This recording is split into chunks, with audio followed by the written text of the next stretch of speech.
celú kauzu v podstate spôsobila samospráva.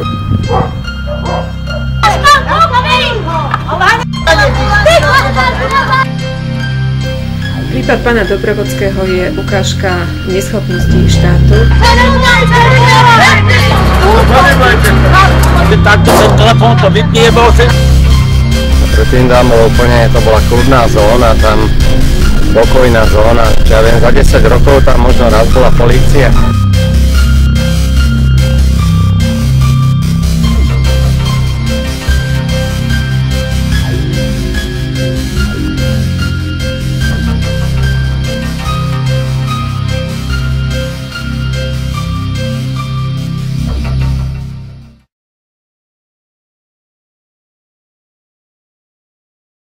Títo Rómovia konkrétne boli problém Malaciek možno 30-40 rokov, keď sa sem prisťahovali. Bývali v centre, nevedeli čo s nimi a nejaký podnikateľ mal záľusk na proste pozemok, kde majú takú starú bytovku, ktorú zničili, zlikvidovali.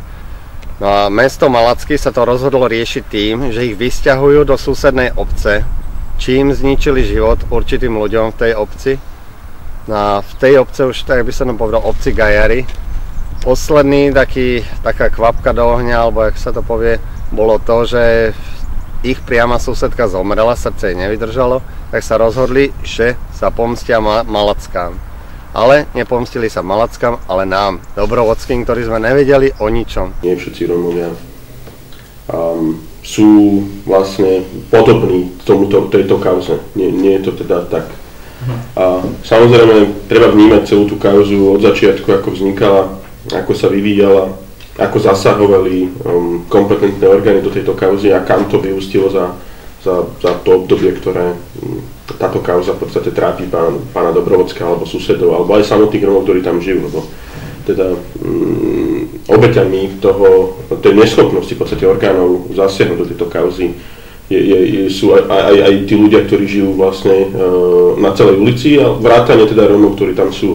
Tak podľa mňa ho neriešia hlavne tí, ktorí ho spôsobili. A v prvom rade je to primátor Malaciek, pán Ondrejka, a pán starosta Gajar, ktorý dobre vedel, čo robí, jeden aj druhý, keď vlastne sa zbavil týchto cigánov alebo neprispôsobivých, alebo nazveme ich ako chceme, a umiestnili ich do ulice, kde žijú slušní ľudia. A potom samozrejme už je zodpovednosť teda predovšetkým, alebo gro tej zodpovednosti na Mestskom úrade v Malackách, pretože naozaj tam došlo, a to každý vidí voľným okom, kto tam príde, k porušeniu x zákonov. Ak sa nám prisťahovali, tak postupom času som sa začal uvedomovať, proste, že to horšie a horšie, začali robiť zle, začali kradnúť, miznúť nám určité kovové predmety. Preto som sa rozhodol postaviť murovaný plot, ktorý ma stal značnú sumu peňazí, no ale ani to nepomohlo. Postupom času títo Rómovia boli agresívnejší, začali po nás hádzať kamene, tehle, vulgárne po nás nadávať, oplzlo aj malé deti. No, bolo to veľmi zlé. Je to veľmi zložitá kauza, kde štát ako taký má strašne veľa kompetencie. No tak keď hovoria stále splnomocnenci, že nemajú kompetencie, tak ako otázka je, na čo existujú. Zrušme ten úrad, veď aj naša ústava hovorí, že pred zákonom sú všetci občania rovnakí. Najprv som žiadal samosprávu, potom vládu o pomoc. No, každý od toho bočil, každý sa vyhováral. Je nám veľmi ľúto vašej situácie, ale nie je v našej kompetencii vám pomôcť. Držíme vám palce. To je všetko. Takéto odpovede.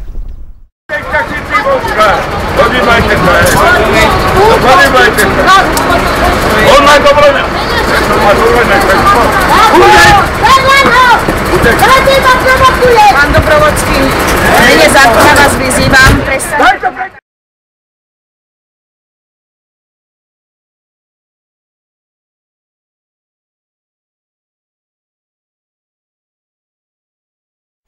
No a neskôr sa zistilo, že vlastne títo ľudia, oni majú len 47 metrov štvorcových, čiže tá chatrč, hlinená chatrč, stará 200-ročná chatrč, má len 47 a jednu izbičku, 3x4 metre. Samozrejme, tam by sa nestali všetci do tej jednej miestnosti, tak začali stavať na cudzích pozemkoch, na susedných pozemkoch, na Černochatrče, s vedomím mesta, ktoré odmietlo zakročiť.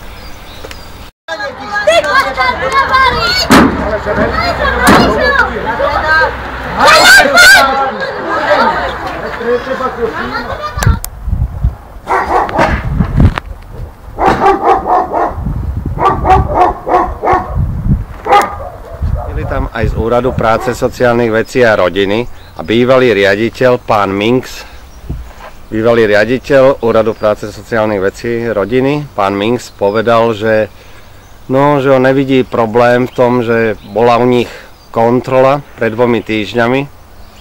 Deťušky mali navarené, mali všetko, mali pekne poukladané, oprané, bolo o nich postarané, čiže nevidel nejaký problém. Problém je v tom, že 2 týždne dopredu ich upozornili, že príde k ním kontrola a preto si aj všetko tak zariadili. A druhá vec, ja sa pýtam, pán riaditeľ, ako je podľa vás možné, že všetko je v poriadku, keď nemajú ani WC, ani kúpeľňu, potrebu robia medzi haldami odpadkov, medzi potkanmi, to je podľa vás normálne?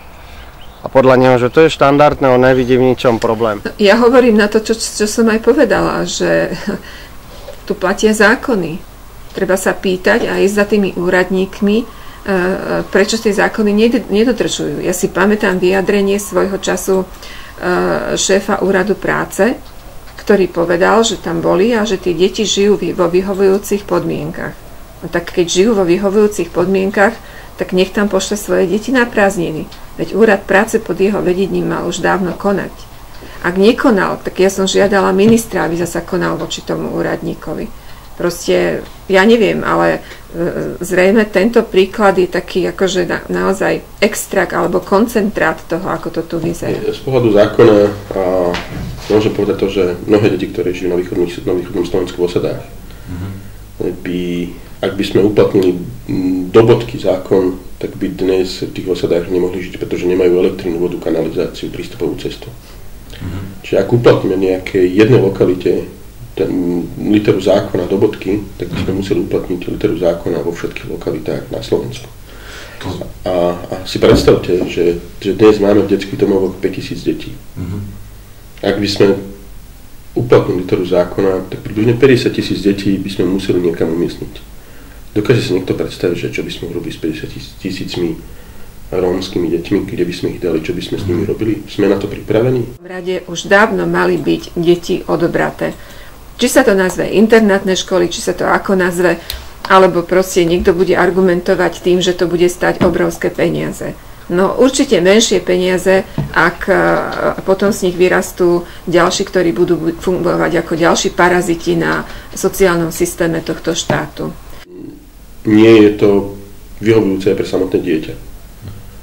A mnohé deti, ktoré nám vychádzajú z detských domovov, majú obrovské problémy potom po odchode z detských domovov. Nie je to pre nich jednoduchá vec integrovať sa potom do života, zvlášť rómske deti, ktoré keď výjdu z detského domova, tak nevedia, kam patria. Prídu do osady a zistia, že nemajú nič spoločné s týmto spôsobom života. A žiaľ, keď sa chcú začleniť niektorí do spoločnosti, tak prídu na to, že predsa tá spoločnosť ich vníma ako Rómov a nemajú to príliš jednoduché. A z tohto dôvodu nepodporujem v podstate takéto rozhodnutie odoberať deti od rodiny. Skôr idem cestou vytvárať lepšie životné podmienky v osadách, tak aby tie deti nemuseli byť odobraté. Prestaňte mi pomôcť, lebo nepomôžete ani policajti. Prestaň! Idite donútra, prosím vás, môžem vás poprosiť, aby ste išli donútra do domu. Vidíte, sa to stupňuje tá situácia. No ale vidíte, čo to robí. Choďte do domu, dobre? Prečo kričíte? Dá sa normálne vyprávať.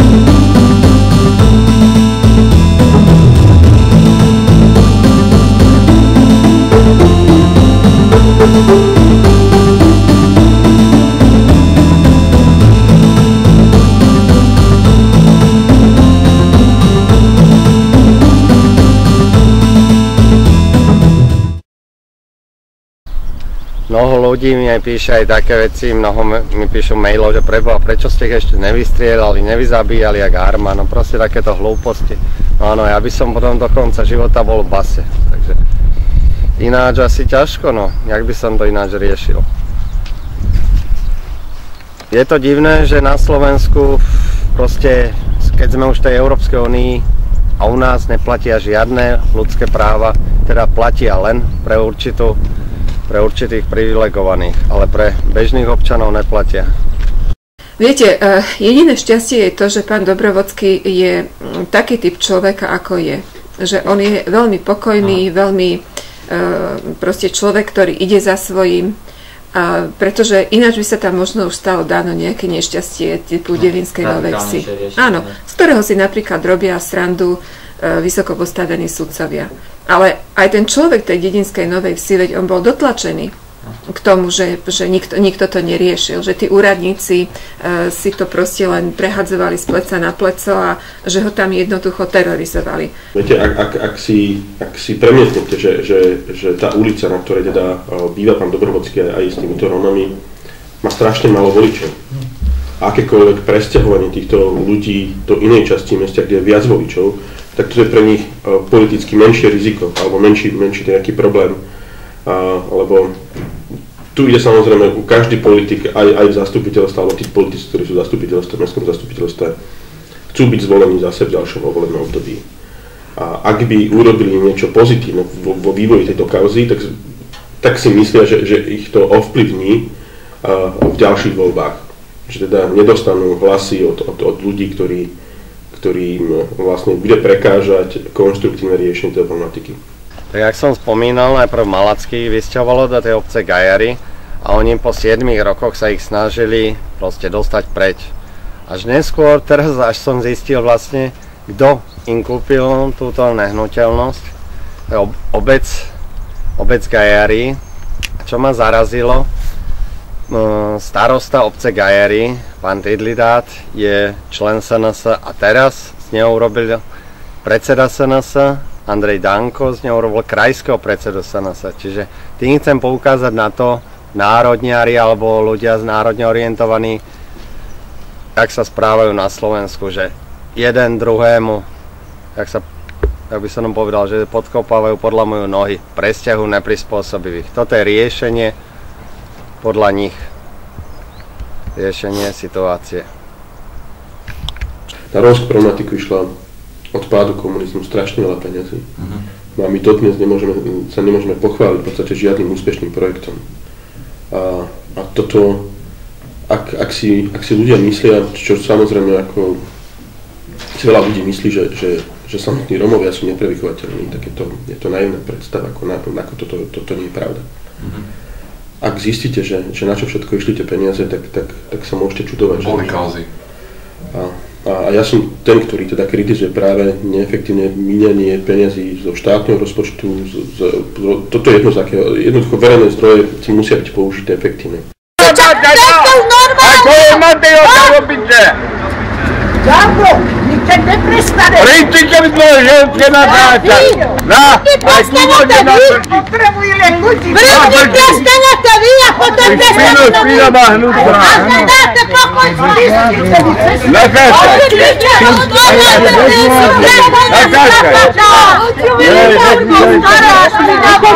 Nechytajte mňa. Ponútra. Tak už som teraz, máte jdete. Na to ruku, Tak bol som s tým osobne 3-krát s pánom splnomocnencom. On má úprimný záujem túto situáciu vyriešiť. Už v septembri ešte pred nástupom do funkcie hovoril, že prvorade, čo by chcel túto kauzu, aby sa o tom stále nehovorilo, proste chcel to vyriešiť. Má snahu, lenže bohužiaľ samospráva Malaciek odmieta s tým niečo robiť. Čiže on sa snaží, chcel by, lenže úrad splnomocnenca má len odporúčací charakter. Nemajú nejakú výkonnú moc alebo niečo, nemôžu nariadiť samospráve. V prvom rade je samospráva. Samospráva musí urobiť prvý krok. Lenže samospráva odmieta, čiže je to začarovaný kruh. A z mojej pozície som urobil to, čo som mohol urobiť. Ponúkol som samospráve akúkoľvek pomoc, v návrhu, ktorý oni ponúknú. Ako náhle dajú na stôl konštruktívny návrh v tejto kauze, my urobíme zo strany štátu všetko preto, aby ten návrh sa mohol zrealizovať. Čiže ak budú potrebovať akúkoľvek pomoc zo strany štátu, aj finančnú, sme pripravení pomôcť, len najprv musí byť na stole rozhodnutie samosprávy, musí prísť návrh, musí prísť konštruktívne riešenie, tak aby táto kauza netrapila nielen samotné Malacké, ale aj Slovensko. Tak keď to zoberiem zo všetkých politikov, poslancov, možno ich 30 bolo, úprimnú snahu jedine pani Anna Belousová, iný nikto. Ona jedine mala úprimný záujem pomôcť, aj hodne nám pomohla v týchto veciach. No ale čo som žiadal ostatných, napríklad ako Ondreja Dostála z OKS, ten sa na to usmieval, zbadal, ako vyliesol na plot, viete, pozrel sa, koľko výkalov tam je potkanov, chytil sa ako za ústa, akože moje návracanie, usmial sa, proste taký škodoradosný. Čiže mnoho poslancov, politikov to bralo jak zábavu, alebo výsmech. Ale jediný, kto nám fakt pomohol, je pani Anna Belousová. Potom som obišla všetkých vo vtedajších funkciách, ktorých sa to týkalo, to znamená ministra práce, sociálnych vecí, policajného prezidenta, predsedu vlády pre národnostné menšiny. A všetkých som žiadala len o jedno jediné, aby svojim úradníkom, tým na spodu, ktorí to majú riešiť, bezprostredne kryli chrbát a povedali im, že jednoducho môžeš, rob podľa zákona. Nikto na teba krivým zrakom nepozrie, že sú to cigáni. Proste, lebo niekedy už tí úradníci sa boja, že pozrú krivým zrakom na cigána a budú obvinení z rasizmu. Urgovala aj, keď bola ešte poslankyňa Národnej rady, urgovala o bývalého viceprezidenta policajného zboru, čo sa deje v Malackách, napríklad v 4. susedke. Chodili malí cigáni, 12-13 roční, chodili jej do dvora, proste žiadali od nej, aby že im vyfajčila a tak ďalej, že ty stará Flandru a podobne. 81-ročnej žene naplakala, bola z toho zúfala, tak napísala list primátorovi mesta Malacky. Dodnes jej neodpísal a jak som dokázal pani Belousovej, tak ona sa do toho obula a začalo sa to vyšetrovať. Čiže prišla polícia, všetko sa zdokumentovalo, spísalo. A ďalšia vec, žiadal aj bývalého ministra práce, sociálnej veci a rodiny, Mihál, alebo tak nejak sa volal, z SAS. Ako tam tie deti žijú, v akých podmienkach, aby urobil nápravu, alebo im odobral deti. Nekonal. No a takisto som napríklad zvolala výjazdové zasadnutie do Malaciek celého výboru, aby sa páni poslanci pozreli aj na ten dvor. Mali tam čiastočne upratané, ale aj takto nikto neriskoval. Ja si doteraz pamätám pána Dostála, ktorý tam proste bol v šoku z tých všetkých kríz.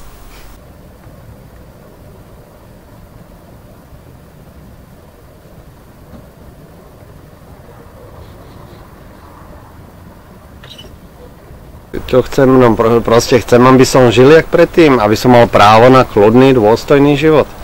Aby som mal právo žiť jak inde, kde pracujem, odvádzam si dane a ja chcem za svoje dane mať aj svoje určité práva. A nie, že budú po mne stále proste mi ničiť život. Veď to je nenormálne.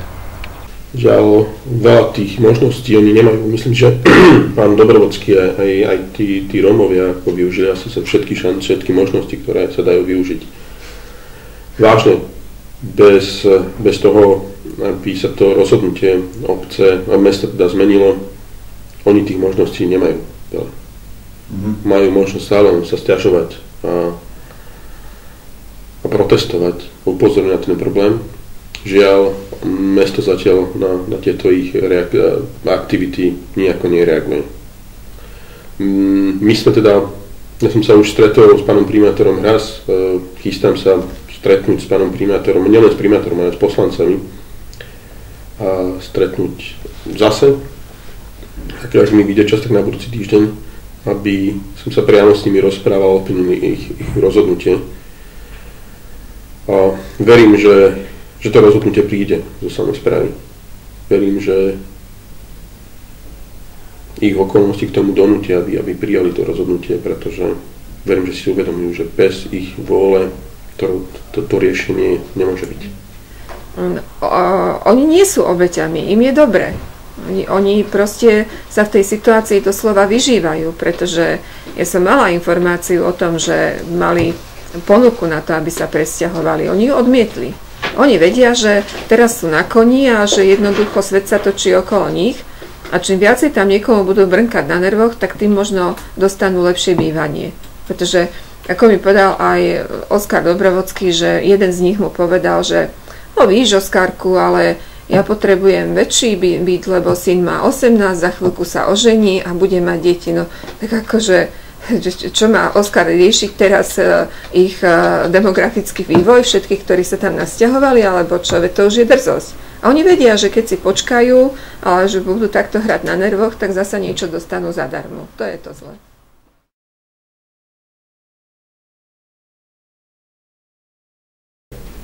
V súčasnosti už je pripravená legislatíva. Predpokladám, že ak nie dnes, tak na budúci týždeň, začiatkom týždňa pôjde do medzirezortného pripomienkového konania, ktorá hovorí o tom, že ak sociálne odkazaný človek urobí priestupok, ktorý dodnes nebol vymožiteľný, tak tú vymožiteľnosť tento zákon zabezpečí. A to tak, že pokuta, ktorá mu bude udelená, bude strhnutá zo sociálnej pomoci, ktorú teda štát tomuto odkazanému človeku dáva. No, tá pripravovaná reforma, keď si to človek rozmení na drobné, je vlastne reforma, ktorá nahráva cigánom alebo Rómom. A ja si myslím, že ak bude tak, ako ju predstavili, aspoň tú časť, ktorá sa týka mládeže, detí a školstva, tak ona spôsobí skôr demografickú explóziu Rómov. Pretože už teraz je pre nich rodenie detí výhodný biznis. A čo len potom? Lebo vlastne podstatou tej v úvodzovkách reformy je to, že od 3 rokoch bude preberať štát za starostlivosť o výchovu a vzdelanie tých rómskych detí. To znamená, v 3 rokoch oni budú chodiť pomaly do celodennej škôlky, potom pôjdu do školy v 6 a tak ďalej a oni domov vlastne len budú chodiť spávať. Ale tým, že vlastne nebudú odobraté zo starostlivosti rodičov, tí rodičia budú na nich dostávať stále všetky dávky. Čiže čo je pre nich lepšie, pre tých úvodzovkách rodičov. Už doteraz bol pre nich biznis, rodenie detí, a teraz to bude ešte väčší, pretože v 3 rokoch im štát zoberie dieťa, kde sa mu dá najesť, proste, keď príde neumyté, tak ho umýjú, očešú, proste postarajú sa mu o ňo a on ešte ušetrí, ale dávky na ne dostávať bude. Pomoc štátu budú dostávať tí, ktorí sa budú správať zodpovedne voči svojej rodine, spoločnosti, štátu. Tí budú zvýhodnení proti vlastne ostatným. Nemôžeme postaviť všetkým domy. Postavíme domy tým, ktorí si to zaslúžia. A nepostavíme my domy, ale postavíme si ich sami. Naša pomoc bude spočívať v tom, že im dáme materiál, za ktorý si oni postavia domy. Na ten materiál nám dá peniaze Európska komisia, a oni si ten príbytok musia postaviť sami. Vyzývame aj rôznych iných ľudí z iných oblastí, právnikov, aby sa pripojili k nám, pretože tento problém sa bude len a len stupňovať. Všetci vidíme, akým geometrickým rýchlosťou sa ich viac a viac týchto neprispôsobivých, premnožujú sa, je ich strašne veľa. Čiže toto bude problém viacero a viacero ľudí. To nepomôže, že niekto si povie, mňa sa to netýka, to je problém toho alebo toho. To môže byť problém každého z nás. Čiže bolo by lepšie, hľadáme ľudí, proste, aby sa k nám pripojili a spoločnými silami snažili sa riešiť tieto situácie.